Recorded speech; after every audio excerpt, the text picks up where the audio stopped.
అందరికీ నమస్కారం. నవరాత్రి 3వ రోజు శుభాకాంక్షలు. 3వ రోజు 3వ రూపం చంద్రఘంటాదేవి అన్నమాట. ధైర్యానికి, శక్తికి, తేజస్సుకు చిహ్నం అన్నమాట.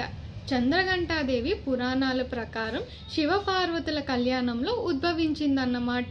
శివతీదేవియే అతని సతీదేవి అని తెలియక శివుడు తన వివాహం జరగకుండా ఉండాలని తన పెళ్లి రోజున దేవతలతో పాటు శ్మశానంలో ఉన్న భూత ప్రేత పిశాచాలను కూడా అతనితో తీసుకెళ్తారన్నమాట. ఇది చూడగానే పార్వతీదేవి యొక్క తల్లి మీనావతి కళ్ళు తిరిగి పడిపోతుందన్నమాట. అమ్మవారు చంద్రఘంటాదేవి రూపంగా వస్తారన్నమాట.